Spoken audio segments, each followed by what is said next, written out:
When you think about it, she's kind of everywhere, right? Certainly on our coins, on our bills, on stamps, statues, highways, holidays. The Queen's influence is everywhere. But whenever a fight breaks out over whether we should keep the Queen or just move on, one thing that both sides often miss is that no matter how the debate goes, it is nearly impossible to cut ties with the monarchy.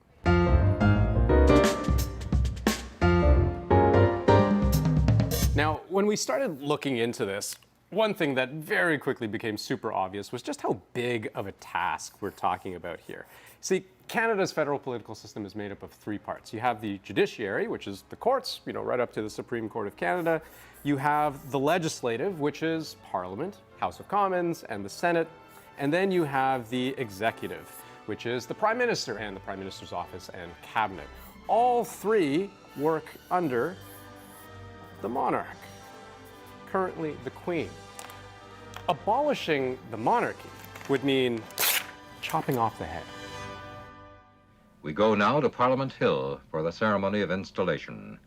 Do swear that you will be faithful and bear true allegiance to Her Majesty, Queen Elizabeth II, Queen of Canada, their heirs and successors. I do. I do. I do. I do.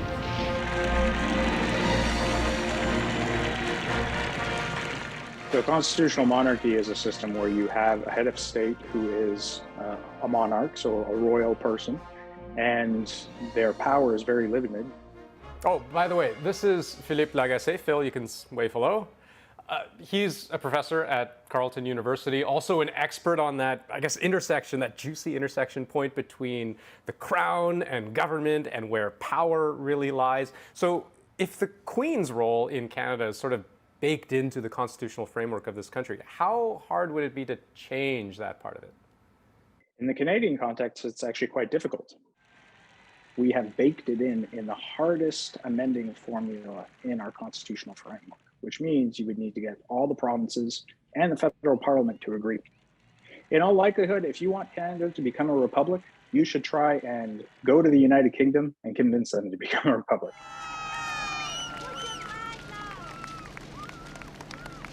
Okay, so this is the point where I got a little bit confused, because we have seen countries with ties to the monarchy cut those ties before, right? Less than a year ago, Barbados shed the Queen as its head of state, completely transforming from a constitutional monarchy, like Canada, into a republic, like the United States. The British monarchy has fallen like a leaf in autumn in Barbados. Take a look at this. The Constitution of Barbados, which I pulled up on my phone as a PDF. They've completely stripped out all references to Her Majesty, to the Crown, even the word sovereign. They've replaced the Governor General with an elected president, and they've shifted all power and property from the Crown to the state. So how'd they do that?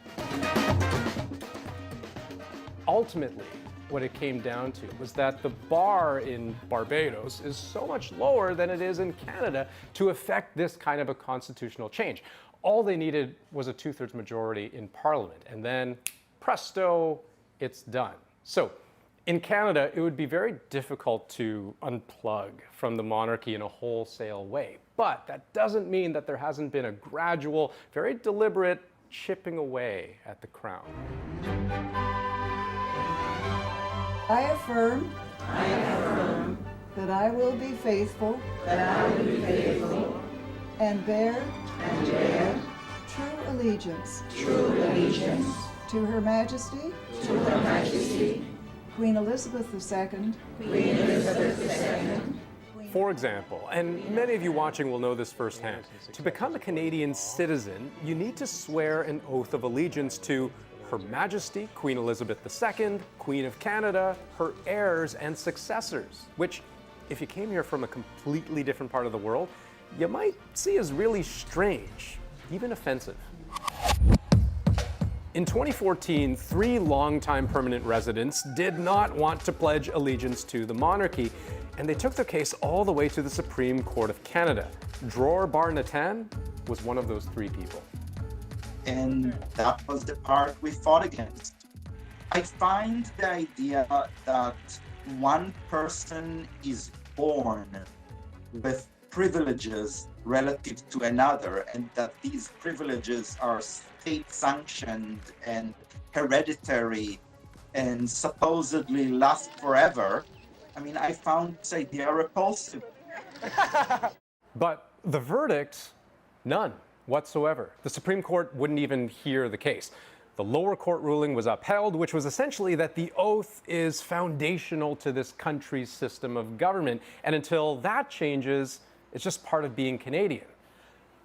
Unless you just grit your teeth, you take the oath, and then you take it back. That's called disavowing. It's completely symbolic. The whole thing is, of course, symbolic, but I wanted to have my symbols right.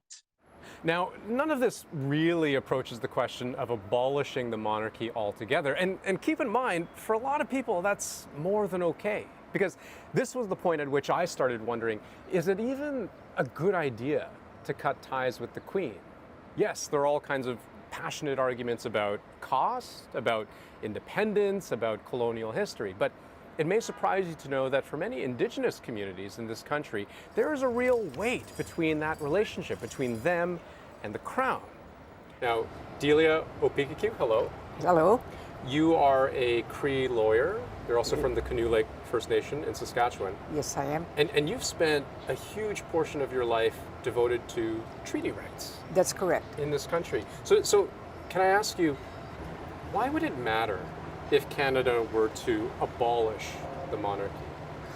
It matters, especially to elders, because the Crown and Right of Great Britain was the original signatory to many of the treaties.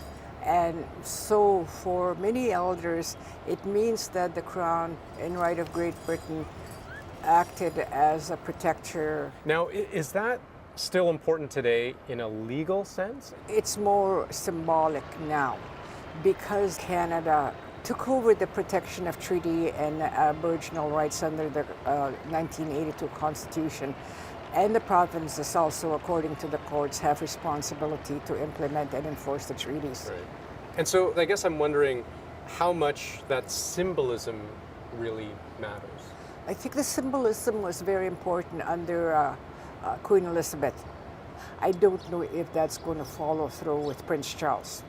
So where does that all leave us? Well, given how entrenched the monarchy is and how much political will would be required from everyone to change this country's system of government, chances are it's here to stay. But the Queen once said, "I have to be seen to be believed," meaning the surest way to abolish the monarchy may simply be through indifference.